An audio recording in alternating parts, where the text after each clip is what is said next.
Alors que la France a actuellement le regard tourné vers la famille de Johnny Hallyday et les tensions entourant la succession du rocker, l'ex-épouse d'Alain Bachung, Chantal, rappelle que l'interprète La Nuit Jement a lui aussi déshérité son fils Arthur en 2009. Suivre l'affaire de la succession de Johnny Hallyday à la télévision ou dans les journaux n'est pas si facile que cela pour Chantal. Le scénario rappelle trop de mauvais souvenirs à la deuxième épouse d'Alain Bachung, celle avec laquelle il a eu un fils nommé Arthur. Aujourd'hui psychothérapeute, la mère de famille a accepté de se confier ce week-end au journal du dimanche, JDD.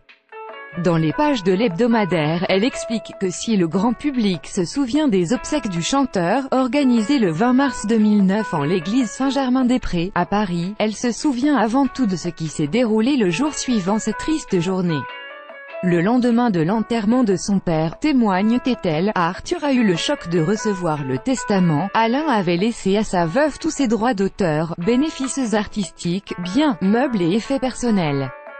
Concrètement, jusqu'à la mort de sa belle-mère, qui n'est pas beaucoup plus âgée que lui, seulement 11 ans d'écart, NDLR, Arthur ne pourra rien percevoir. Difficile, donc, pour Chantal de ne pas faire un parallèle entre la situation de son fils et celle dans laquelle se trouve actuellement Laura Smet et David Hallyday. D'autant que comme les enfants de Johnny, Arthur a été privé de droit moral.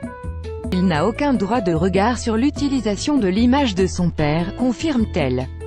Arthur n'a rien eu, aucun souvenir, c'est très violent à encaisser. La loi française ne devrait-elle cependant pas assurer à la descendance d'un citoyen une part de son patrimoine? A priori si.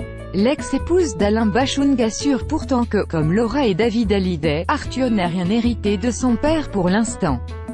Bien que la loi française stipule qu'il est impossible de déshériter un enfant, il est possible de la contourner. La mère de famille s'est retrouvée impuissante dans cette affaire.